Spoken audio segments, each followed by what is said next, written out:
And even when I left the business, I was still doing something for, not because, but for myself, for my parents. There was still forward energy in there. And so I just believe that when things are just, you know, they're not going the way you want. It's listen harder.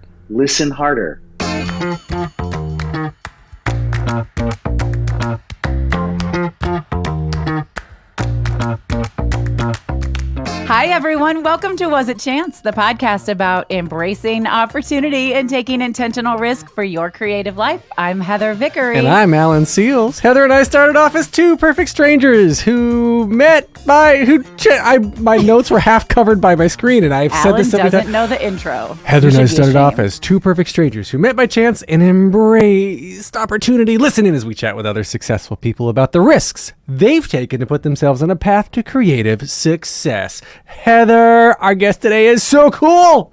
So cool. So cool. People always wonder why I laugh whenever you do the intro, but it's because you act like a fool on camera. I act like a fool off camera.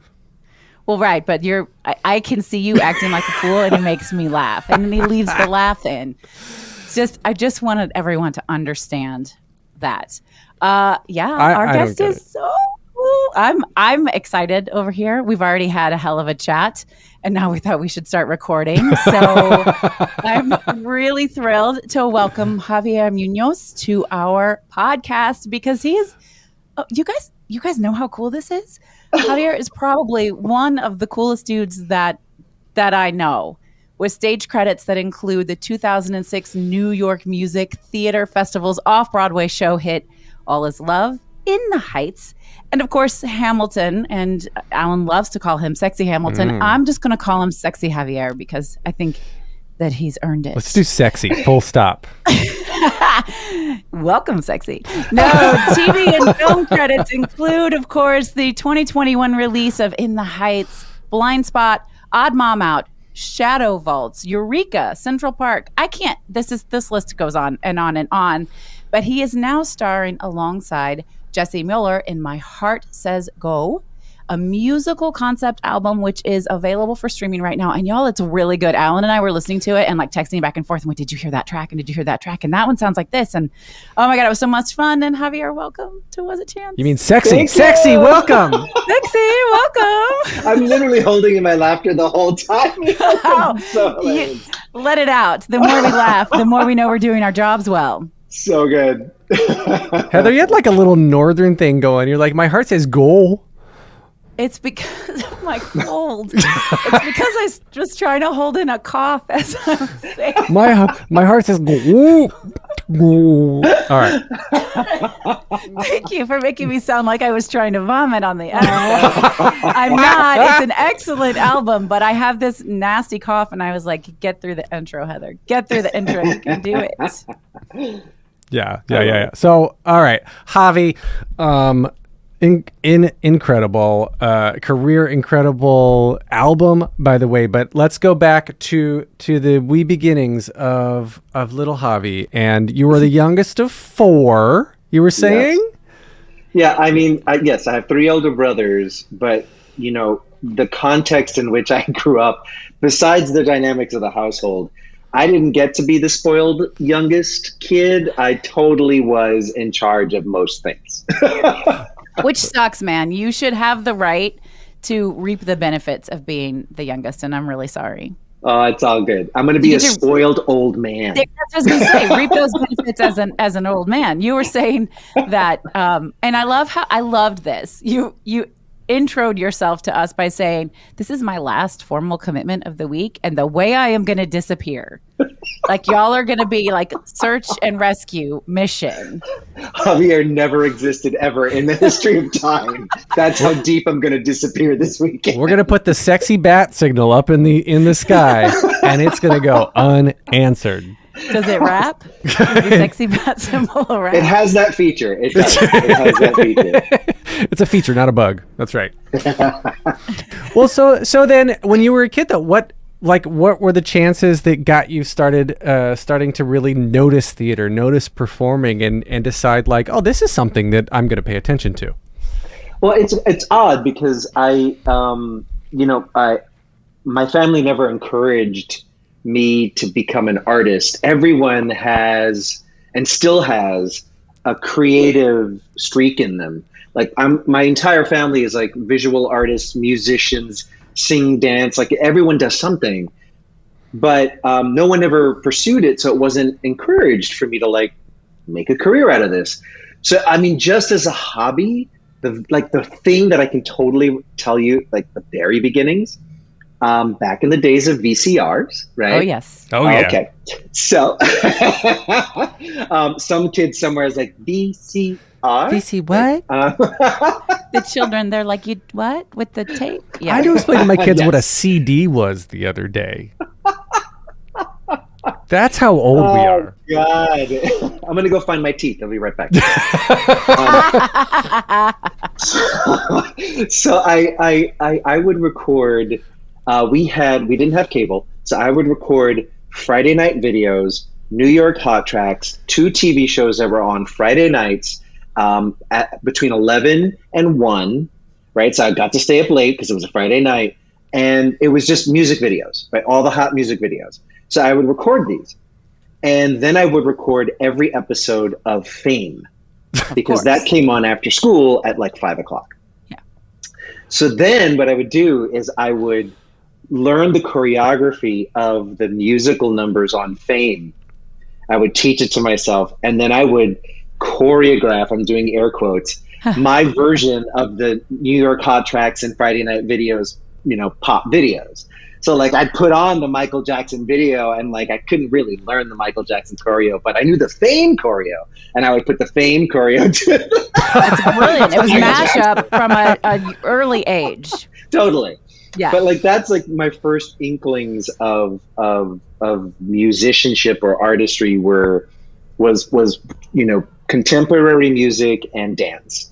And then my parents tried to get me to learn piano. I took it for like a hot minute. I really didn't like it. The constriction for me, it was constricting to sit at the piano to do that. It was just like, no, I can't. This is not marrying. You can't move anywhere. You can't dance to it while you're playing it. So like, what am I doing here? But I always had an inkling to it, or a draw to it, to music, that is.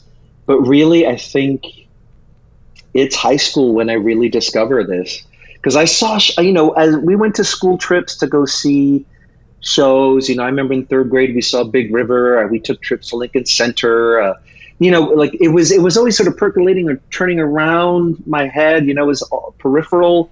But I just never really looked at it. It never became something tangible until high school. And it was freshman year in high school when I got the bug. And I mean, crazily enough, I had a director in high school. His name, Scott Martin. This is a teacher who to this day sees everything I do. Like he came to Chicago last summer to see Prada. Wow. Like he sees everything I do.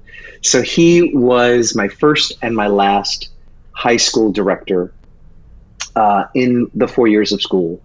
And my last musical was Sweeney Todd, and I was playing Sweeney. And he believed in me so much. He had a former student who'd become an agent. He invited that former student, to come see the show. I meet this agent. We schedule a meeting where I go into the office. It's the Fifi Oscar agency, which I don't even know if they exist anymore, but they sure did when I was under 18. They were the top agency for anyone under 18 in New York. And this guy signs me in 1 month before I graduated high school. I had my first agent. And, 17-year-old me is like, this happens to everybody. I'm doing well. Like, I didn't even know. I had no idea. Right. So it's kind of amazing. Like, it's bonkers. Right. But I get my butt kicked for like a good 6 months because I don't even know what audition sides are, having music prepared. My very first audition song was Little Bird by Annie Lennox. Wow. Because I love that album. So I would just, and I wouldn't even look up though. I couldn't look at people. I just looked at the floor and sang my song. Wait, so he signed you with, and then without any formal coaching or no training? formal coaching, just totally believed in me and threw me out there, and I learned by the seat of my pants. But I did pretty well. That's so shabby. But yes, you did okay.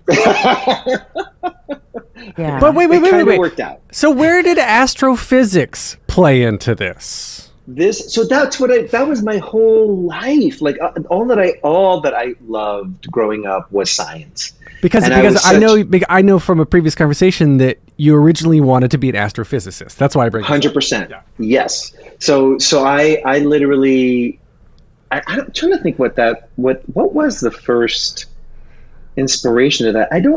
Armageddon? I don't think there was.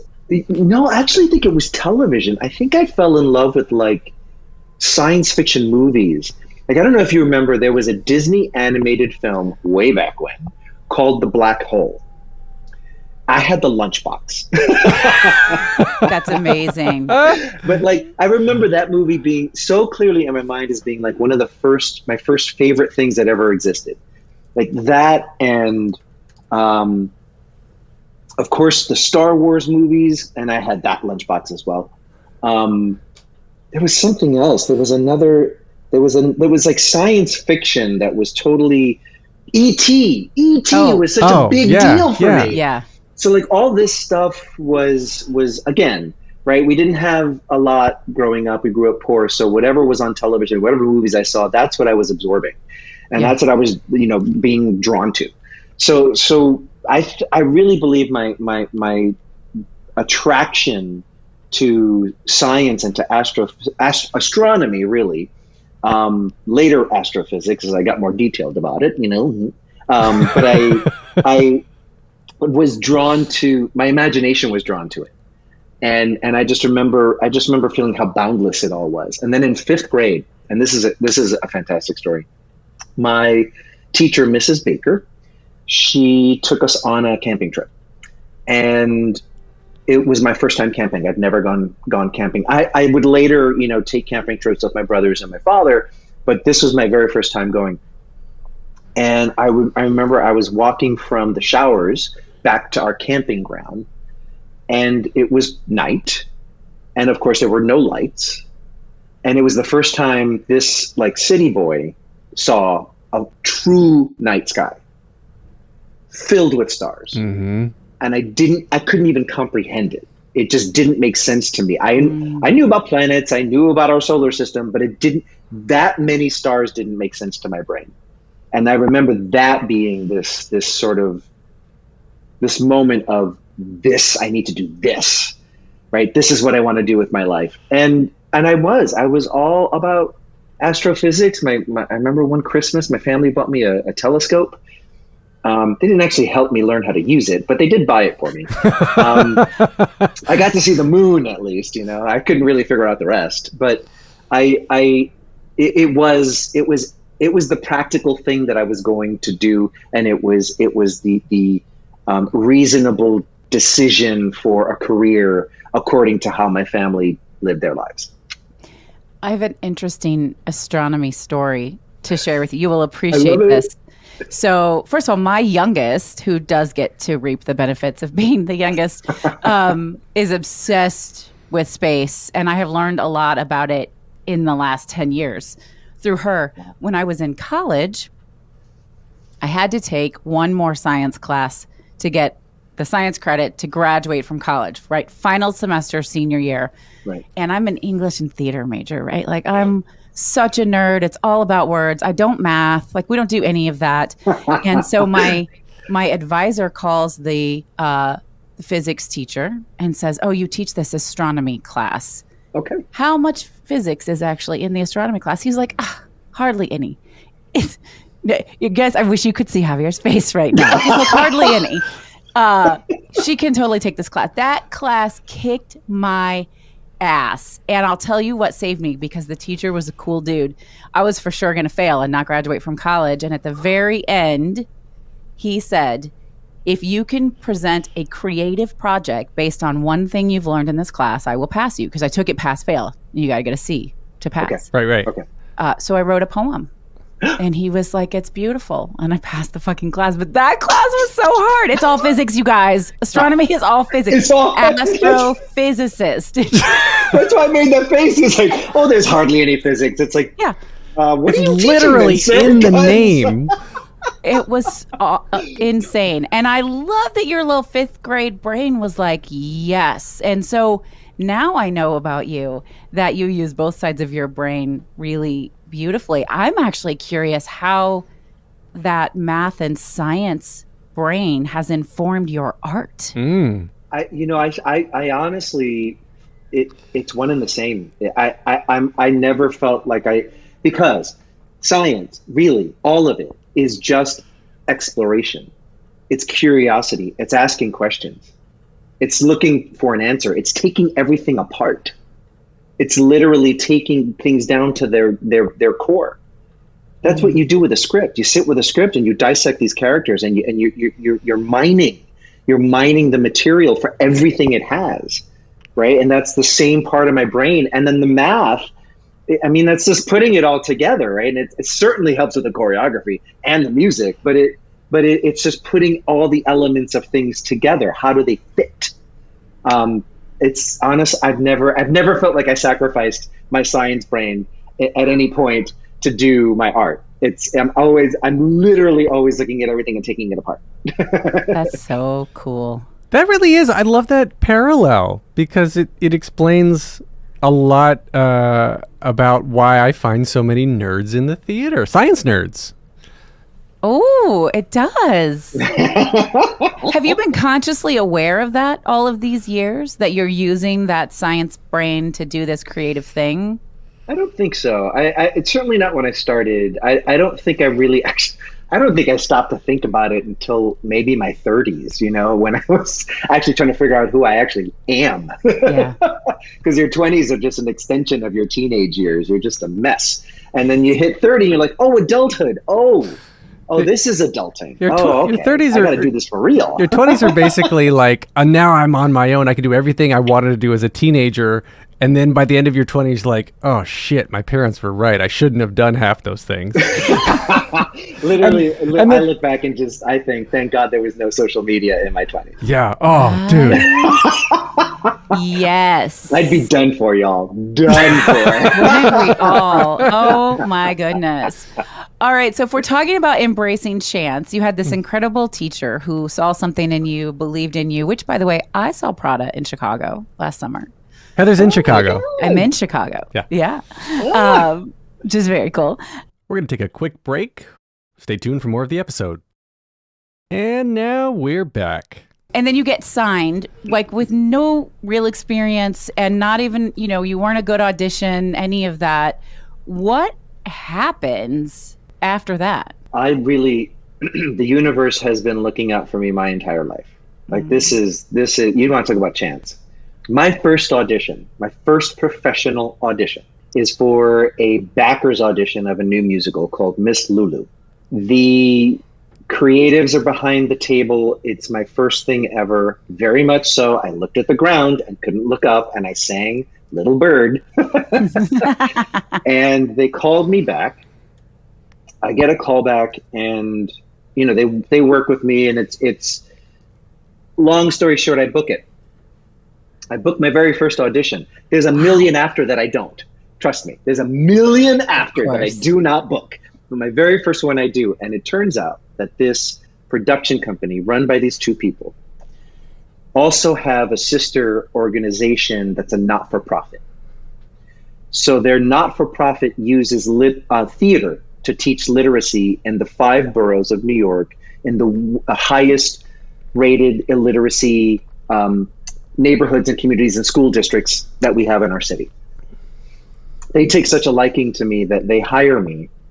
That becomes my first job. They hire me at 17 to work for the non-for-profit. So my first job is right in line with all of my activism and things I believe in. I'm using theater to teach literacy. It's just like, literally like the universe is like, well, this is what you do, so I'm going to give you what you do in one job, right? So these two people, again, just like my teacher, like believe in me so much. They take me under their wing. and they take this, I was 17, 18. I had a thick Brooklyn inner city accent. I was still wearing all of my armor, which in those days was as baggy clothes as you could wear to be as big as you could to intimidate. I had literally, a strategy in case you got jumped was to you would buy rings that were spiky or that were bumpy. And so that if you got jumped and you had to punch somebody, you weren't just punching with your body weight or your strength. You would inflict more pain with those rings on your knuckles, which of course hurt you too, but at least you got a good blow in and you could run after that, right? Yeah. So this is how it was in the 80s in New York City, right? In the 80s and 90s. And so they take this version of me and they literally give me this guidance and this mentorship that completely changes who I am. And I mean, it's because of them that I apply to NYU. I get accepted to NYU, but I can't afford it, obviously. One of my mentors co-signs on the loan. Whoa. Wow.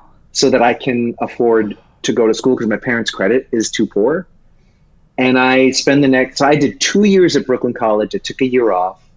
And I went to college because no one in my family had ever gone. And I was curious about what this was because high school was a hot mess. But I got to college and it all made sense. It just all felt right. The freedom of it was like, it's just like, someone trying to teach me to learn piano. It's like, no, it's just too constricting. High school was too constricting. You got me into the college campus feel and I expanded, right? And so I loved college and then my mentors decided to inspire me to dream bigger. And I applied to NYU, I get accepted. I do a second year at Brooklyn College where I take as many credits for cheap at Brooklyn College that I know will transfer to NYU. Smart. Right? And then I take a year off and I work a bazillion jobs and save all my money. And my mentor co-signs on this loan.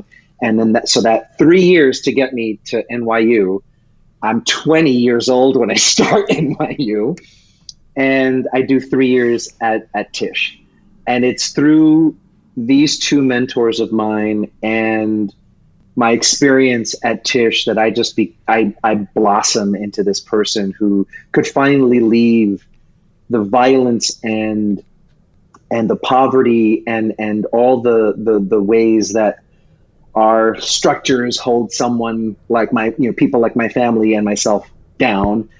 And I could break free from that and really start blooming and growing and becoming this person who I've evolved to this moment. But it's those two mentors who, without them, I don't think I'd be here. I really don't know. I would have had to scramble to survive otherwise on my own. But with them, I just was given this opportunity to just be me and not have to be in that mode of protecting myself all the time and that rough kid, and I got to grow into this artist, and that's because of them. Again, by chance, these two people, my first professional audition. Listen, I didn't book anything after that. There was like 2 things I booked after that. Yeah, but your life was changed. That was what you needed.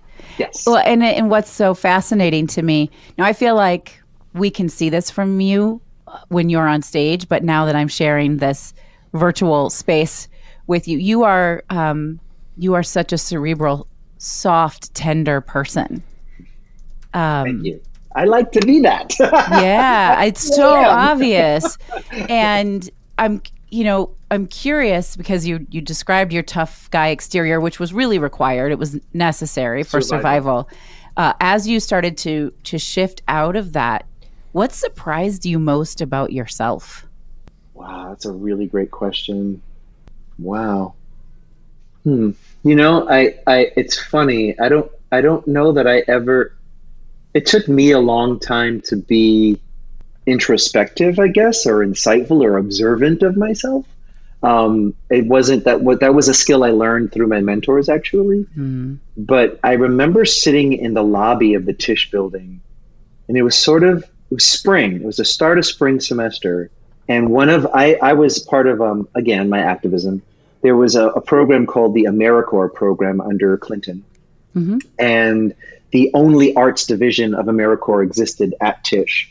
And I was chosen out of all the Tisch, students to be one of the students to be part of AmeriCorps. Just that like helped that. pay for my tuition. Just like man, it was a process. It was a process, but I got selected. Yeah. And so I got to really, again, it was my activism and art being used at the same time, and I was teaching in communities as a drama teacher who was using theater to create, have my students write their own scripts and put their stories down and have these cathartic experiences and all that stuff, and build confidence and all that stuff. So that work with that team of students, they really kind of became my fellow Tisch students in that program, became like my real, like my hub, my posse, if you will, for lack of a better word. And so one of them in the lobby there at Tisch, I remember this so clearly. It was such a bright sunny day, and I was sitting down, and she comes up to me and she notices I had stopped wearing my rings, the rings I was telling you about, because I still wore them my freshman year. I wasn't exactly, the most confident taking the train in the early 90s. It was just like, I always had them on hand just in case, because I knew that was something I knew how to protect myself with. And she noticed that they were all gone, and she just observed it, and I didn't clock it, but her observing that, I just sort of sat there and went, oh my God, like, you're right. And I think she said something to the effect of, so that you're a new Javi. And I remember that sinking in. I remember it so clearly that she could see this evolution of me that I wasn't even aware of, but her sharing that with me gave me the mirror to start processing, like, oh my God, like, this is the end of my first year. I'm nearing the end of my first year, and I've grown so much, and this is a whole new me. And I don't know that there was any one thing, but certainly her noticing that the rings were gone was such a profound thing for me to absorb, that I didn't need them to protect myself from anything. Right. Wow. Standing kind of in my own power at this age of, I think I was 21 at the end of my freshman year at Tisch, was pretty powerful. I remember that conversation so clearly. That's a really great question. That's cool. I haven't thought of that in a long time. It's really cool because there's something so profound about the moment we realize someone really truly sees us. Yeah, that's true too. That's like the Navi. Yeah. I see you. Yes. Yes. It's completely that, actually. It's like we're all James Cameron or something, So then, wait, okay, I'm trying to get the timeline right. So I know I jumped all over the place. No, it's good. You're great. No, because it's wonderful, because you get this stuff right out of the gate. All of a sudden, you're doing this great stuff, combining everything you love. Go to NYU Tisch, and then at what point are you now back sort of on the other end of the spectrum, saying, "Oh, I need to give this up and take this full-time job as the manager," talking about 44 and a half in Hell's Kitchen? And why, right? Like, why would you give all of that up? Well, so this is a bit of a story. So I graduate in 99 from my 3 years. The 6-year journey that would be my university college life ends at the age of I don't know how old I am, but it's 1999, and I think my first few jobs were like theme park jobs, and I worked at Hershey Park. I worked in regional theater like Hilton Head, and in Denver at I think it was called the Arvada Center. I don't know what it's called now. Like, I was working all over the place, and it was good. It was really good. And then somewhere in, what year was this? I graduate. That's all in 1 year. I'm like working all over the place. But at the end of that year, my friends that I made at Tisch, none of them were from New York City. And I watched them all grow in these ways that I just didn't understand, because New York City was my home. I was taking them to bars and clubs and showing them how to navigate the trains and, the streets and what, teaching them to survive basically, right, and not get mugged. And I just watched them all evolve in this way that I didn't get it. I just didn't get what it was. And my friend Kevin, who he's from the Bay Area, he graduated in 2000, and he wanted to start a theater company in the Bay Area. So he gets this kind of like audition, if you will, like the theater in his area, Dean Lesher Regional Center, I think it was called. I don't know what it's called now, but he gets this kind of faux audition to direct a season, and if it's successful, he'll be able to become a resident director there. So he calls all his friends to come to California and somehow convinces Equity to make us all Equity. So we get our Equity card through him. Wow. And we do a season of Cabaret and On the Town. And I'm in Northern California, and I've traveled to San Francisco once. That was a graduation gift that my partner at the time helped me put together. We went to San Francisco and Hawaii because he was from Hawaii, and then his dad was living in San Fran, so we did a sort of combo trip. We're going to take a quick break. Stay tuned for more of the episode. And now we're back. So I'm back in the Bay Area, and I'm working and I'm exploring, and some of the cast live in San Francisco, so I get to go to the city and like check it out. And I'm just like, this is beautiful. This is beautiful. And I end up deciding to stay. So in the summer of 2000, I moved to San Francisco. I lived there for 2 years. We keep this theater company running. So I'm doing theater. I'm living in the city. I live on Baker Beach. I live on the beach. There's a view of the ocean and the Golden Gate from my bedroom window. Oh my goodness. For a kid growing up in the freaking projects of East New York, Brooklyn, I was on top of the world living in this place and walking to the beach anytime I freaking wanted, and just looking at stars and being all emo. It was just the best ever. And it is there though that I acquire HIV. And that's what happens in 2002 is I test positive. That's what brings me back in 2002 to New York City. I moved back home. In the same year that I moved back home, my parents, within 6 months of each other, are diagnosed with 2 different types of cancer. They are alive. They are healthy. They are well. They're still with me. Thank goodness. So they're fine. And I'm still here. So, the story has a happy ending. But in 2002, 2003, we just become this kind of unit of support for each other to get through all this. And I tell you, the state of the industry at that time just didn't see me. Broadway didn't see me. In fact, most regional theaters stopped seeing me too. I mean, I just couldn't book anything. I was invisible. And so I decide, because I'm feeling like I'm a financial burden on my parents because I'm not able to contribute as much. I quit the business. And I take a job as a general manager at a restaurant in Hell's Kitchen, brand new, just opened. I remember it was winter when I walked by there, and I was just papering the town with my resume. And I remember seeing the like hiring sign, and I was like, whatever, and I'll just drop it off. And then I get hired, and I was like, oh, no way, okay. But it's the opportunity to get a job that not only pays a salary, but I'm going to have health insurance. It's too practical to turn down. So I quit, and that's what I do. And so it really is only 4 years after graduating Tisch that I'm saying goodbye to theater and, working this real job. So you're working this real job in Hell's Kitchen, except you made one really interesting choice during that time, didn't you? This is again another freaking chance moment. It's just nuts. It's nuts.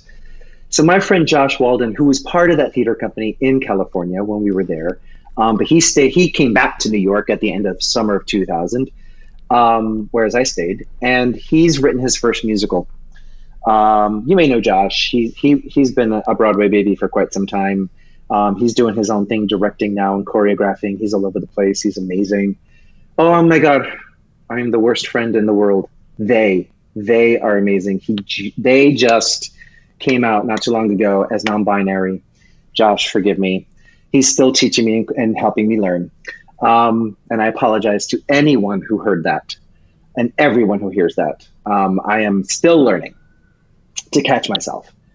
So they have written their first musical, and Josh is, this is the days, God in heaven. This is again, another archaic reference. We were living in the age of beepers. We didn't have cell phones yet, right? So I had a beeper in a service, and Josh is blowing up my pager with messages. He just be in the, Josh has written this role for me. Just pounding down my door to say yes. I just decide, you know what? Why not let this be my swan song? Why not let this be the thing that's like my final thing? So then I can actually properly like say goodbye to this art form in this industry and then just focus on making money and supporting my parents and supporting myself. And I do. I say yes. It is the first day of rehearsal. I know everyone in the room except for this one actress, Janae Hernandez. She is staring at me this whole time as we're learning music, and I'm really uncomfortable actually about it. And she then pages me and leaves a voicemail on my service. Janae explains that there's a new musical she's a part of, and they're auditioning for a role in it.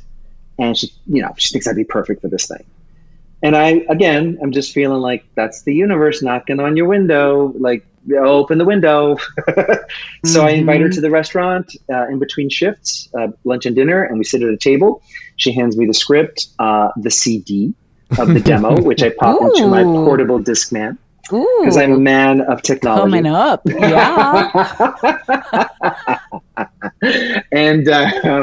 And I listened to the first track, and the first track of this demo is the opening number to In the Heights, and it's Lin rapping the opening number.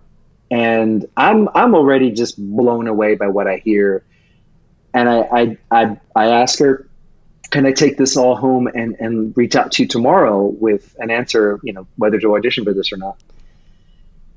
And on the way home, I devour the script, so I lived, at the time I was living in Canarsie, Brooklyn, which is the last stop on the L train, which is, you may as well just be taking a skateboard home, you know what I'm saying?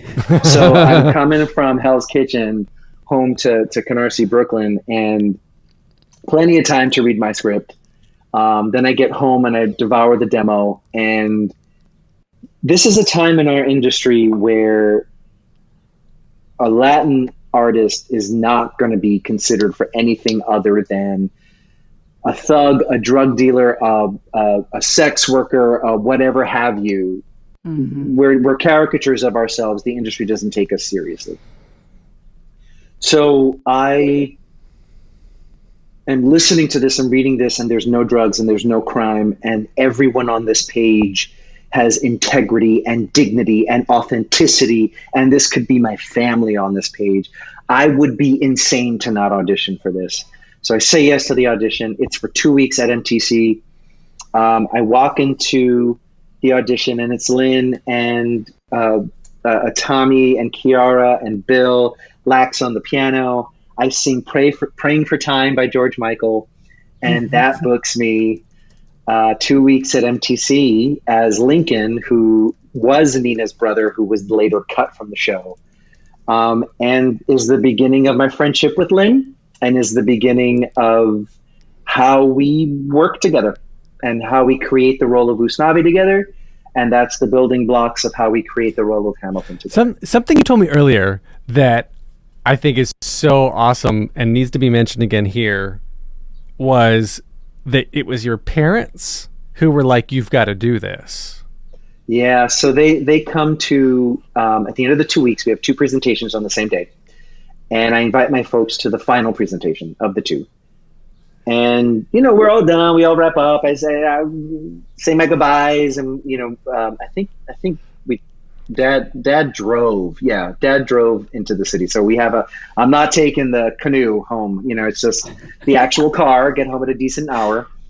And we drive back to Canarsie, and my parents sit me down at the kitchen table and basically just say to me, "You can't quit. This is not done for you. You can't, we'll figure this out. We'll figure this out. We'll figure this out." Wow. And In the Heights brings me back. And the Heights brings me back to this industry and to what I do. And that's, again, the chances of Josh knowing Janae being in this show, and Josh just harassing me to the point that I say yes. Yeah. Yeah. I love, you said earlier, the universe has been looking out for me my entire life. And I keep seeing that. And I'm just saying, I have chills all over my body, flabbergasted. Back then, Lin-Manual Miranda was not Lin-Manuel Miranda. No, he was my buddy that we would watch West Wing episodes and eat bagel bites and every flavor jelly beans together. It's just wild. And you got this part, and then the part got cut, and the universe has been looking out for you your entire, it's something that you think is, to use a Matthew McConaughey term, a red light, and it's totally a green light. And so I'd love to lean into that a little bit. You get cut from this part, but we know, because we're on the other end of all the amazing things you've done since then. What were you able to do because that part got cut? So, again, it's random stuff, man. It's the stuff of the stars, to bring it full circle. So it's the spring of 2005 when I am doing the 2 weeks at MTC. And then, just the beginning of spring, winter into spring, really, we haven't even gotten into spring yet. So then it's several months later, at the beginning of summer, I've gone on tour with Camp Broadway. I think Camp Broadway still exists. And we're in Tempe, Arizona. And I get a call from Tommy Kail that Heights is going to the Eugene O'Neill Theater Conference in Connecticut. This theater conference exists. This theater conference has nurtured every musical and every play you've ever fallen in love with. Avenue Q was the last musical that these producers brought to the Eugene O'Neill before they brought us. And to my knowledge, somebody told me that they have a room that's dedicated to In the Heights now, a rehearsal room, which is so crazy. Oh, really? But I want to go back and see it. But so there's a 2-week internship that In the Heights is going to have at the Eugene O'Neill, but the contractual agreement for Lin is he can only be there as composer, not as a performer, because the whole point of bringing your piece there is you develop it. So they don't want the composer to be distracted by the acting, right? They want the composer to focus on the music. So it's Chiara's idea to audition me for Usnavi. No one has played Usnavi besides Lin up until this point. Wow. So Tommy's on the phone with me explaining they're going a different route with Lincoln, who would eventually be cut, and they want to audition me for Usnavi. And would I be interested? Which, of course, I'm already on the road, doing this thing, so I'm already in the zone. So, the universe knocking on my door or my window is yes, the answer is yes. Think about it. And so I, of course, say yes to this, and I hang up the phone, and I'm freaking out because the only times I've ever rapped were in the shower with my radio. Do you know what I mean? It's I've never done this in public. No one's ever going to hear me rap. So, and when you hear, because it's Lin freestyles, which is a whole other thing, it's really intimidating to think about stepping into this role that he's created for himself and have any kind of sense of skill, right? I'm so overwhelmed. I spend every single day running all the raps. I knew them by heart. Like they were memorized by the time I got into the audition room.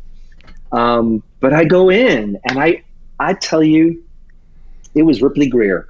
And I remember every detail of that moment, the hallway, how hot it was outside, the AC, the paint on the walls that was just peeling, looking at the door of the audition room and like my heart pounding. I wanted this so bad. In the Heights, anyone who ever came across that show during its development had the same reaction. You didn't want to stop being part of this. It was so special. You knew it. And I was just, I've auditioned for Sondheim. I've never been more nervous in my life than this audition for Usnavi. Like there's nothing that I can compare this to. I wanted this that bad. And I get in the room and the first rap that they have me do is this rap that would later be put into It Won't Be Long Now, but it was part of another song at the time. And we start with that whole, oh snap, who's that? That whole thing, right? We start with that guy. And I'm done and Bill's cheering and Tommy's cheering, and when Alex loves something, he throws a pencil on the floor. So we threw a pencil on the floor, and it was just like, yes, all right, here we go. So it was great. And then so like the rest of it felt like playing. I didn't feel like I was auditioning anymore. I got that over with, and then we were just playing with the music. And of course, they hire me. They hire me to do this thing, but the preparation for this is what really seals the deal, right? So Lin puts me through what he called rap school. And rap school consisted of CDs that he burned, of compilations of the hip hop songs that he wanted me to learn and listen to, because they in one way or another, each song inspired some aspect of In the Heights. So I was listening to songs for cadence, for tone, for inner rhyme schemes. I was listening for intention. I was listening for like just rhymes, like whatever the technical things were. And part of that was also meeting his family and like I lived in his brain for a month going into this, so that he wanted me to just be able to have every resource available to him so that I could embody this character the same way that he would. And that's what we did for 30 days. And the rest is history. I go there for 2 weeks. I play Usnavi, and that's what begins our process. The only person in this world I've ever been able to share a role with and create a role with is Lin. You will never hear this anywhere. No two actors at any given point are ever going to step into a role together. Lin and I can do that because of our friendship and the way that we just connect about this art. And there's no ego involved, and there's full respect, and it's so humble. It's a humble process because it's just about creating the thing, and we do it together, and there's no judgment. It always really gets under my skin. I have to be honest, when the outside world looks at he and I and would compare our Hamiltons, and it was like, stop it. There's no difference. We did this together. That's how we work. You want to make it a competition. We don't exist that way. This is my buddy. We do this together. That's how we roll. I was literally going to say at the end of that story was that instead of getting threatened, instead of like making it weird or whatever the case is, pulling the ego, he was like, all right, here's exactly how I do it. I need you to understand this because you can make it better.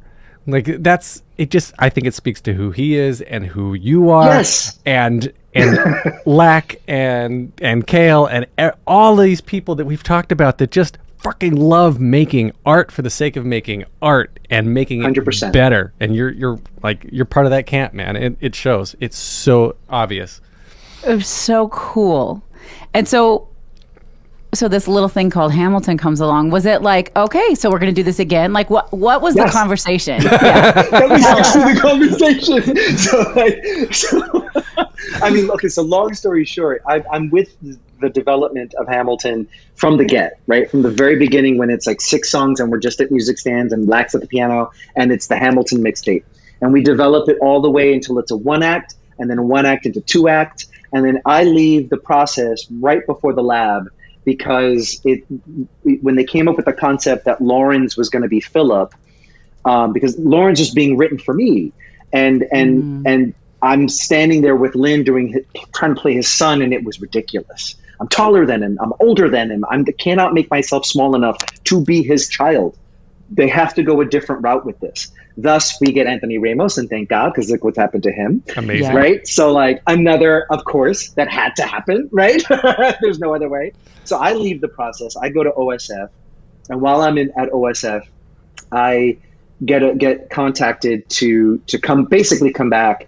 We're getting the band back together, is what Lin says. And so we're doing the same thing. He basically explains to me, we're gonna do Usnavi. Let's build Hamilton together. And the very first conversation I have with him, I've signed my contract, so it's a done deal. And I'm working at a restaurant at the time, another restaurant. And I get a phone call. Yeah, between In the Heights and Hamilton, I go back to restaurant work. That's real life. That's real. That is real life. Okay. Yeah. So I get a call from Lin, and his wife is about to have the baby any week now. He's not sure how many days he's even going to be in the room. He says to me very clearly, I need you to be ready. I need boots on the ground. I'm sending you all the music. I'm sending you all the demos. I'm sending you everything. Call me if you need with any questions, whatever, but I need you boots on the ground, ready day one. I was like, I got you. Like, that's how we roll. That's what we do. And so that whole time right before we start rehearsals, I'm so rehearsed. Lin calls out day 3. And the stage manager is like, you can't put Javi on for the day. And I was like, no, I got this. This is why I'm here. And I'm ready.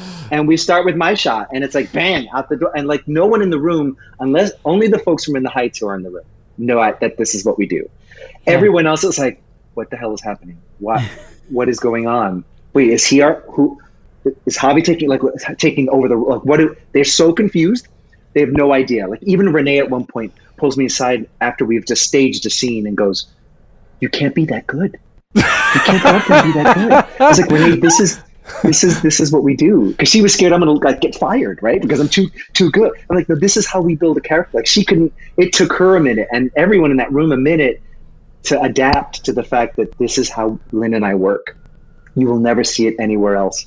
And that's the Hamilton sort of pre-lab, and then after the official lab, I come back and then we do the thing. I cannot believe that, and it makes total sense. Yeah, like all the little tidbits of news and tabloids and everything that you've heard over the years, like you just tied it all together for me in such a little perfect bow. All right, one more quick break. Hang on a second.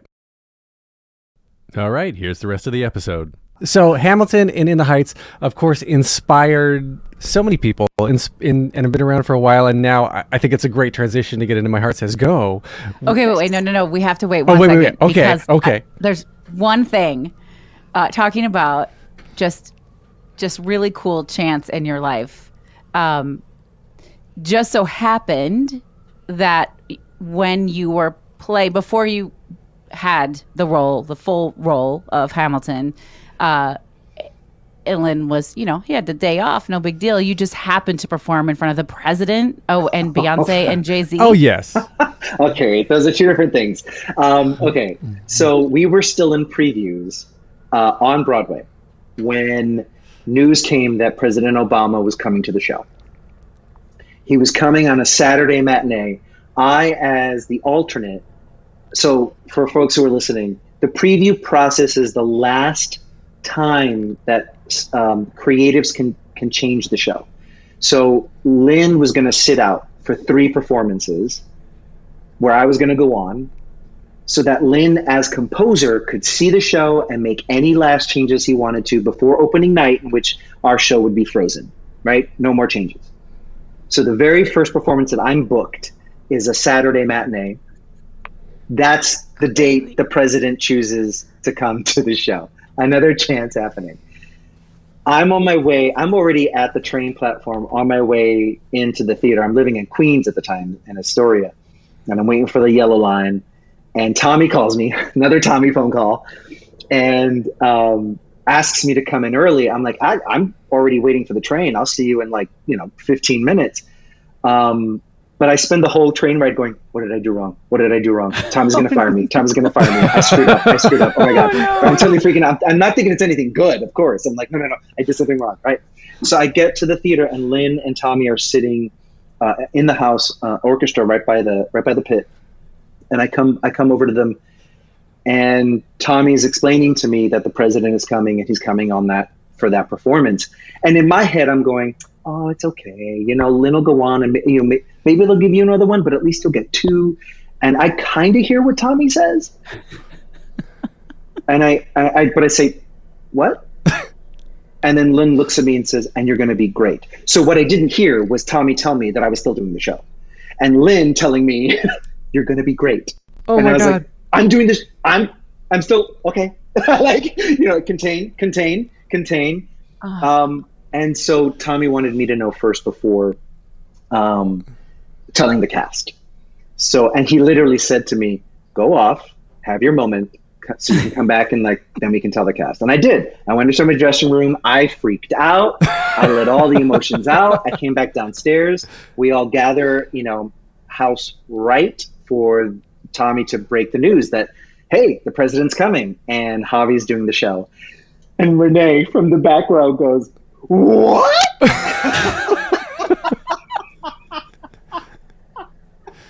I died because it's unheard of. Lin's not doing the show for the president. I'm doing the show for the president. And so that's how that played out. The Beyonce and Jay-Z, Lin had the flu.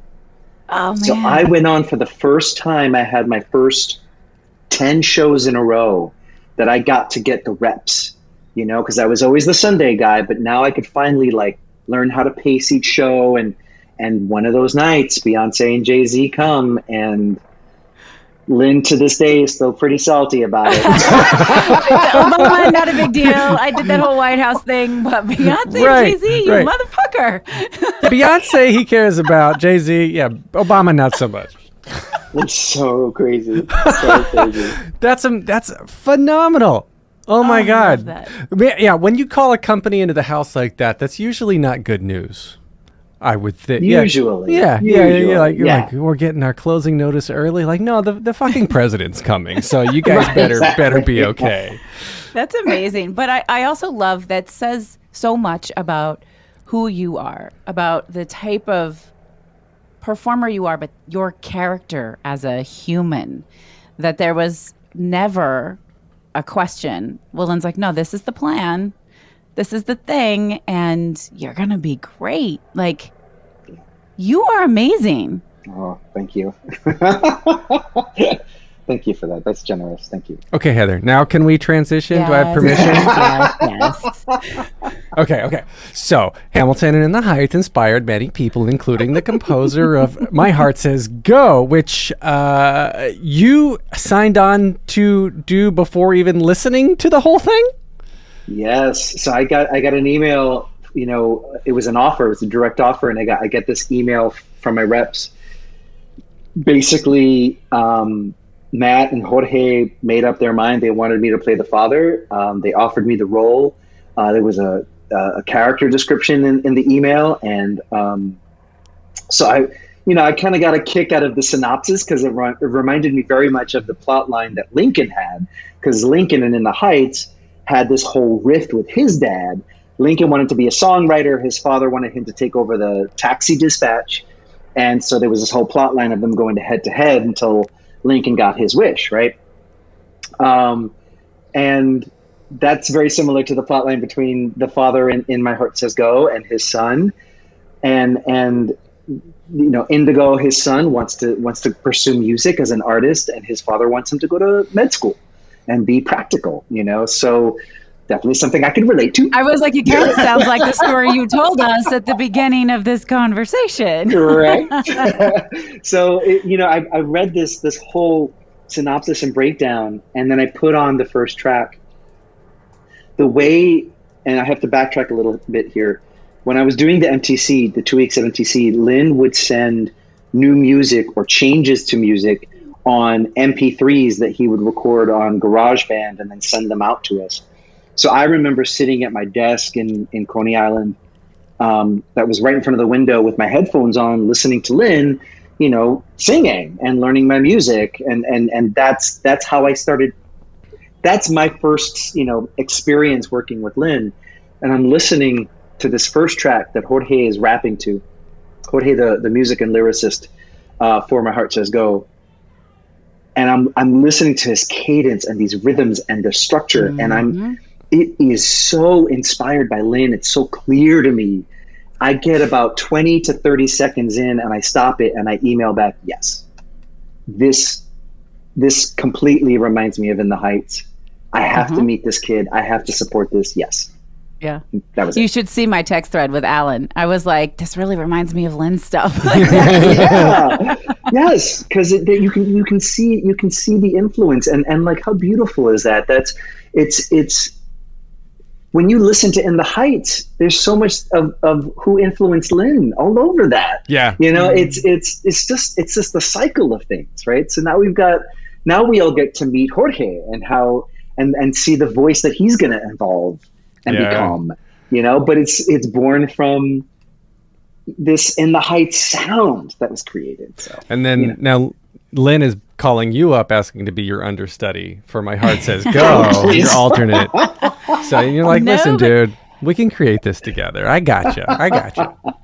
Seriously though, how does it feel to have gone from I'm not going to do this anymore. I'm going to get a regular job. I've got health stuff. My parents have health stuff, to getting, this direct offer that you say yes to without a whole lot of thought. You're like, oh, couple beats. Yeah, I'm in. Like, what must that feel like on the inside? Connected. It feels connected. Somehow as a young artist, I developed this ability to really listen and trust my gut, and be able to separate, as I made my decisions and my choices, what the intellectual options were, but what my gut would be saying. I could really drop down. I mean, I will tell you, when I was going in San Francisco and I was on the bus and I was on my way to get my results for my HIV test, which I got every 3 months. Every 3 months I got tested, no matter what. And I was on my way to get the results, and I sat and something felt off.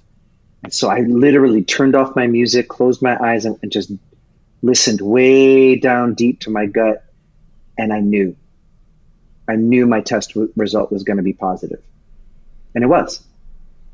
Like, I've developed and honed this way of functioning that trusts my gut. And the moment you're describing, or the parallel, the sort of bookends that you're describing, are moments of listening to my gut and trusting it. And, I really do firmly believe whatever you choose is right because you've chosen it. And so you just got to carry it through. That's really profound and beautiful, and what a gift. It's a life lived. Yeah, but what else are you gonna do with it? Yeah. Well, so my goodness. Yeah, that's wonderful. And then I guess sort of on the reverse of it, though, related to what Heather asked about, like, what were you able to do because the character of Lincoln was cut, right? There are obviously opportunities that open up when things don't go your way originally. And overall, what is your relationship with failure? What do you do to do you redirect? Do you repurpose? Do you scream in a corner and then come back and stomp your feet like a little toddler?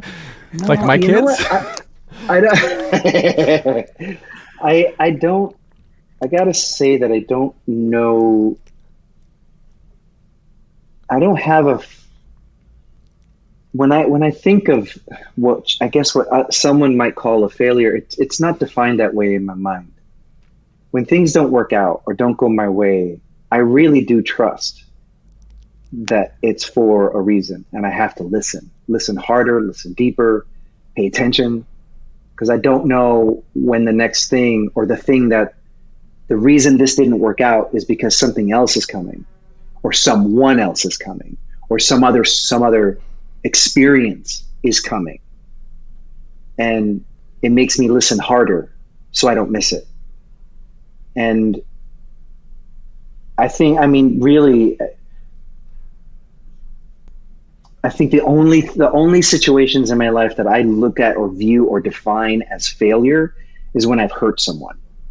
If I've hurt someone I love, if I've unintentionally hurt someone, if I knew better, then that's a failure. And from that failure, I take it, I look at it, whether I want to or not, however uncomfortable it is, and I make myself learn from it. I have to, because I don't want to do that again. I don't want to make that mistake again, right? I don't want to repeat myself. When you know better, you do better. And I really do believe in that. But when it comes to just life, I just don't think there's such a thing as failure, because, for all the times that I didn't book anything in that time when I was living with my parents and I couldn't support them,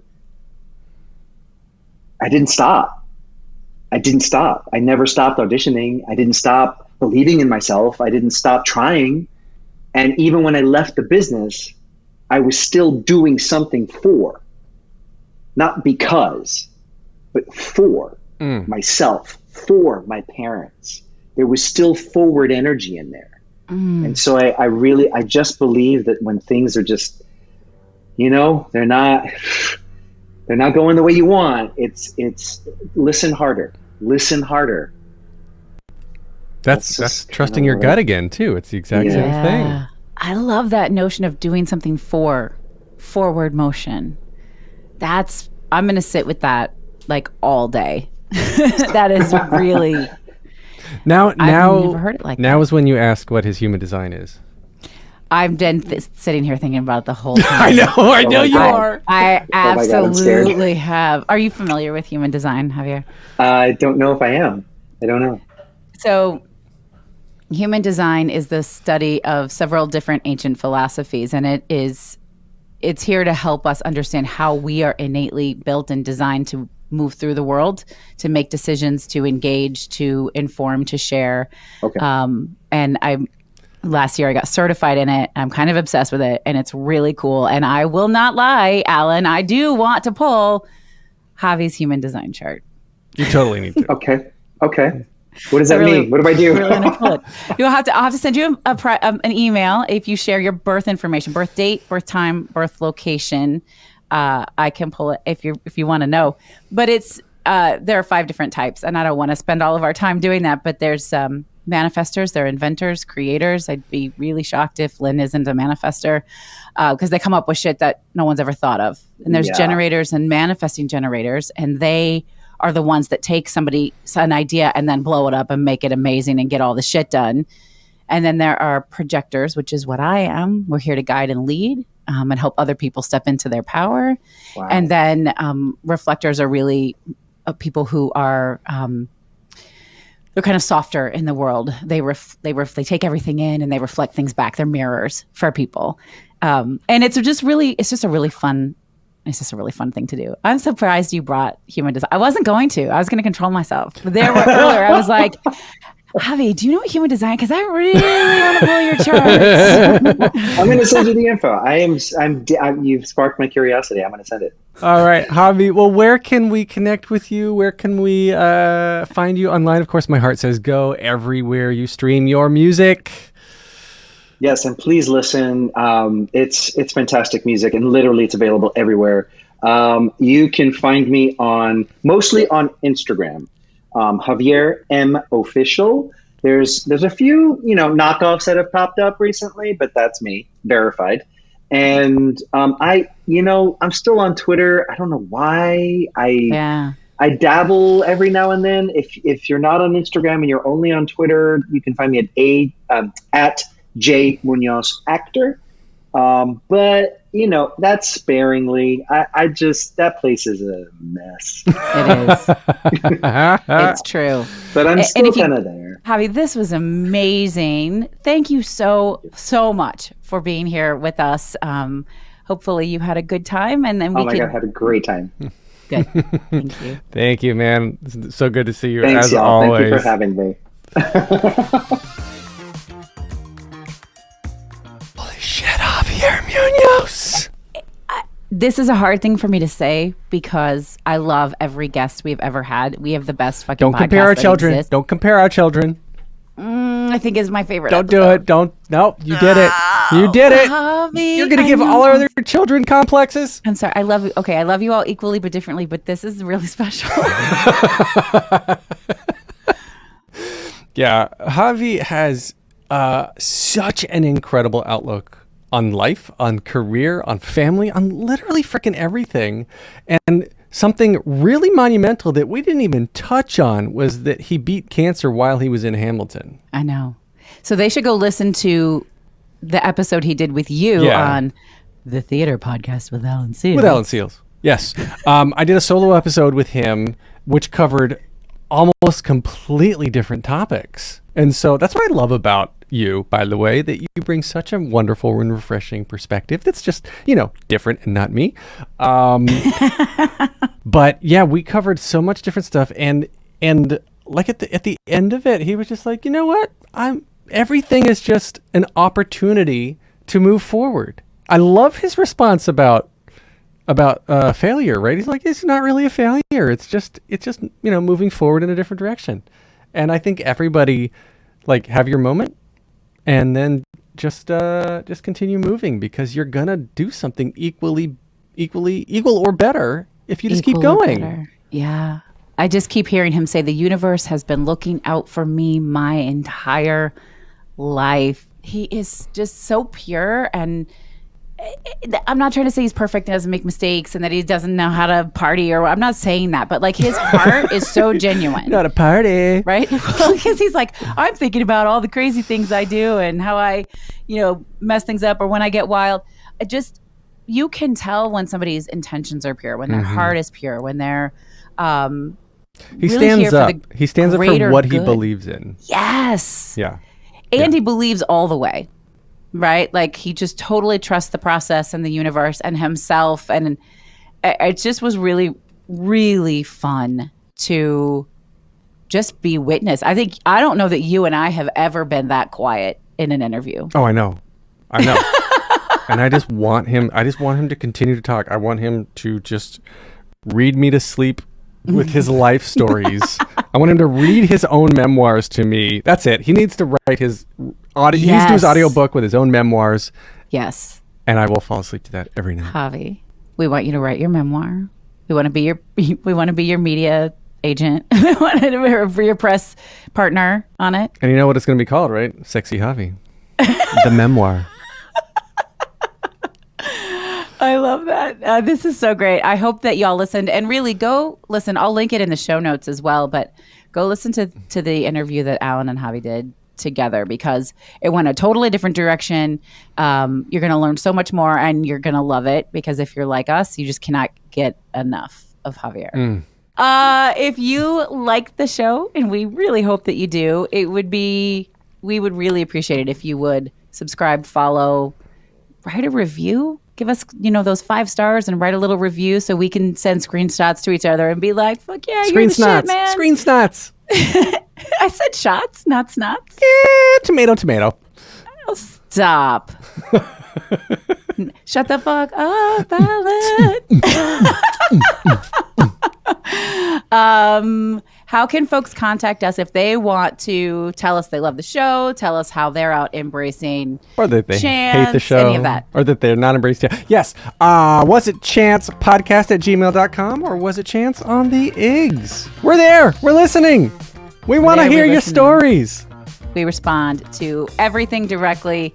So really, come say hi and share the show with your friends. Thanks for being here, folks. You've been listening to Was It Chance, the podcast about embracing opportunity and taking intentional risks for your creative life. I'm Heather Vickery. And I'm Alan Seals. We'll see you soon. Adios. Bye.